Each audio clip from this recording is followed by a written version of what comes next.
Assalamualaikum warahmatullahi wabarakatuh. Perkenalkan, nama saya Siti Nurjunita. Saya dari kelompok 5 dengan NIM 2305086082. Oke, pada video kali ini saya akan mempresentasikan materi yaitu perkembangan keterampilan membaca dan menulis. Jadi, pada video kali ini saya akan membahas materi yang pertama yaitu perkembangan kemampuan membaca pada peserta didik.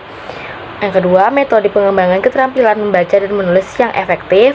Dan yang ketiga, yaitu penerapan aktivitas menulis yang sesuai dengan perkembangan peserta didik. Oke, yang pertama yaitu perkembangan kemampuan membaca pada peserta didik.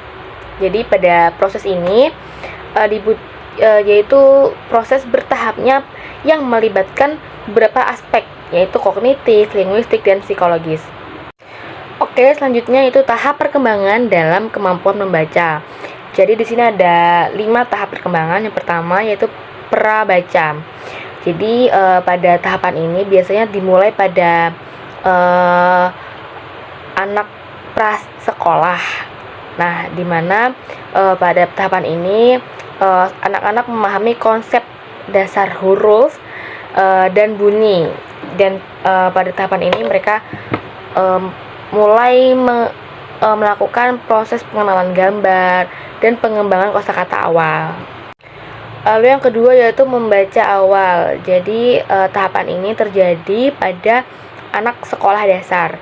Nah, pada tahapan ini seorang anak mampu membaca kata-kata sederhana dan mereka mampu memahami makna dari kata dasar. Dan pada tahapan ini mereka pun mulai mengidentifikasi bunyi konsonan dan vokal. Lalu yang ketiga yaitu membaca pemahaman.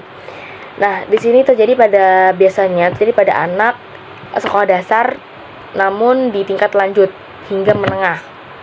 Nah, pada tahapan ini pemahaman membaca mereka sudah lebih baik. Tentunya pemahaman pada saat membaca teks. Dan pada tahapan ini seorang anak mulai bisa mengidentifikasikan ide pokok dan memahami hubungan antar kalimat.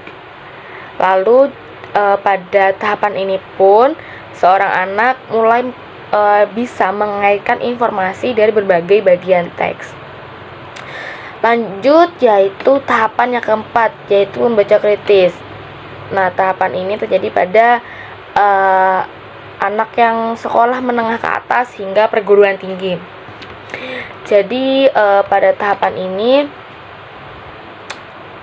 seorang anak sudah mampu menganalisis teks secara kritis dan dapat mengidentifikasi argumen dari sudut pandang penulis.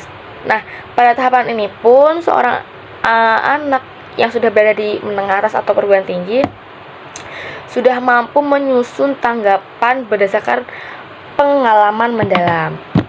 Oke, selanjutnya yang kelima yaitu membaca reflektif. Nah, ini biasa terjadi pada seseorang yang sudah berada di fase pendidikan perguruan tinggi dan seterusnya. Nah, pada fase ini seseorang mampu merenungkan atau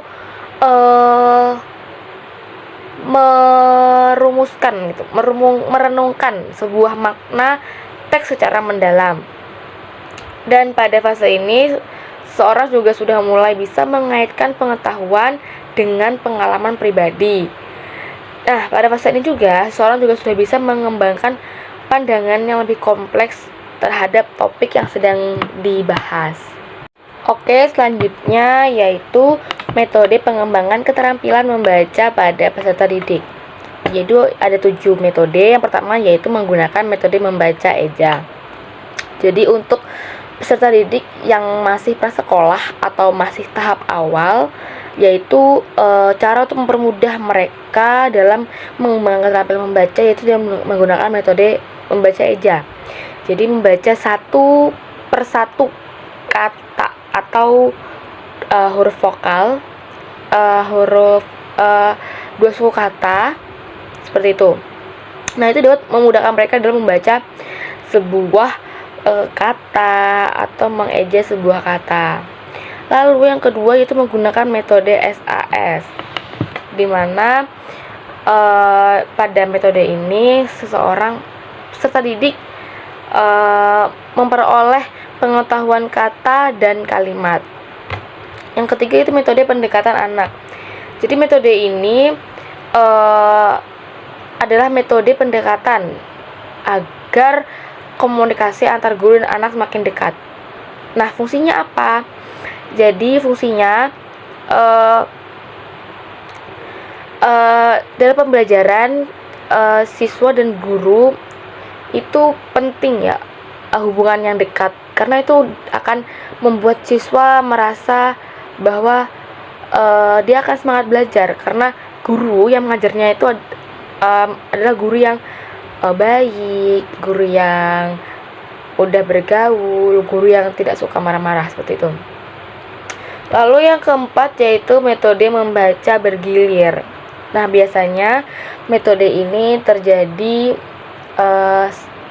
seperti di kelas, contohnya seperti siswa satu persatu membaca beberapa paragraf lalu bergilir ke teman selanjutnya. Nah, itu juga dapat mengembangkan keterampilan membaca mereka.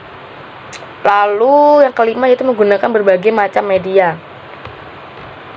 Nah, contohnya seperti apa? Contohnya seperti membaca PowerPoint, lalu artikel. Jadi membaca itu tidak hanya lewat buku, tetapi membaca itu bisa menggunakan media lain seperti membaca artikel, membaca novel namun versi online-nya, atau membaca PowerPoint. Nah, yang keenam yaitu guru menggunakan media rias kata. Media rias kata ini merupakan media atau cara guru membuat kata itu agar lebih menarik atau agar lebih mudah dipahami.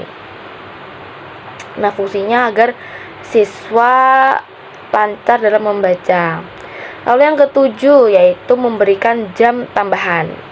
Nah, jadi untuk menambah pengetahuan plus untuk mengembangkan membaca mereka itu tidak hanya di kelas saja, namun di luar jam pelajaran, atau dapat menambahkan jam untuk khusus membaca agar atau khusus literasi. Nah, itu juga sangat penting bagi peserta didik dalam mengembangkan keterampilan membaca mereka. Oke, selanjutnya yaitu metode pengembangan keterampilan menulis. Yang pertama yaitu ada metode memberikan umpan balik. Jadi pada metode ini guru harus memberikan umpan balik yang jelas dan konstruktif kepada siswa mengenai tulisan mereka. Nah, umpan balik ini harus fokus pada aspek-aspek struktur, tata bahasa, dan argumen, sehingga siswa dapat memahami kekuatan dan kelemahan tulisan mereka. Lalu yang kedua itu menulis dengan tujuan. Jadi pada metode ini guru memberikan tugas atau memberikan kesempatan bagi siswa untuk menulis dengan tujuan. Contohnya yaitu menulis surat, menulis laporan, atau menulis proposal. Nah, tujuannya apa? Yaitu tujuannya untuk membantu siswa memahami konteks dan melatih keterampilan menulis mereka dalam situasi nyata. Lalu yang ketiga yaitu pengajaran yang efektif. Jadi pada fase ini kualitas pengajaran menulis yang efektif itu sangat penting. Karena apa? Karena pada metode ini siswa sangat perlu diberi pengajaran yang baik dan sesuai dengan aturan. Nah, jadi pengajaran yang efektif itu dapat mengembangkan keterampilan menulis mereka. Lalu yang keempat yaitu motivasi dan minat. Jadi pada fase metode ini minat siswa terhadap menulis dan motivasi mereka dalam meningkatkan keterampilan dapat mempengaruhi sejauh mana mereka mengembangkan kemampuan menulis mereka. Dan yang terakhir yaitu penggunaan teknologi. Jadi pada metode ini, kemajuan teknologi itu dapat mempengaruhi keterampilan menulis siswa. Nah, jadi menulis itu tidak hanya menulis di kertas atau di buku, namun menulis juga dapat ditulis lewat contohnya seperti Word, di Microsoft, atau di WPS. Jadi pengguna teknologi tidak hanya untuk menggunakan media sosial, namun juga dapat mengembangkan keterampilan menulis bagi peserta didik. Oke, selanjutnya yaitu penerapan aktivitas menulis yang sesuai dengan perkembangan peserta didik. Yang pertama yaitu ada model pelajaran project based learning. Jadi pada model ini memungkinkan peserta didik mengembangkan keterampilan dalam menulis konteks proyek yang lebih nyata dan relevan. Nah, jadi pada metode ini peserta didik mendapatkan pembelajaran yang inovatif, menarik, dan contohnya termasuk pembuatan poster, brosur, atau video. Yang kedua yaitu metode penetapan pemberian tugas. Jadi pada metode ini peserta didik menulis karangan dengan berbagai gaya dan format seperti karangan ilmiah, karangan berbau sastra, atau puisi. Nah, hal ini dapat membantu mengembangkan keterampilan menulis dan mengatasi kesulitan yang dihadapi. Lalu yang ketiga itu strategi aktivitas menulis terbimbing atau SAMT. Jadi pada fase ini siswa dididik peserta didik untuk menulis karangan dengan topik yang mereka pilih dan menyampaikan pesan dengan ejaan yang benar. Contohnya seperti apa? Membuat cerita pendek, membuat paragraf, atau menulis buku harian namun menggunakan ejaan yang benar. Lalu yang terakhir yaitu literasi dan penumbuhan karakter. Nah, pada metode ini literasi dan penumbuhan karakter dapat membantu peserta didik dalam mengembangkan keterampilan menulis secara berkelanjutan. Mungkin cukup sekian video presentasi dari saya, kurang lebihnya mohon maaf. Wassalamualaikum warahmatullahi wabarakatuh.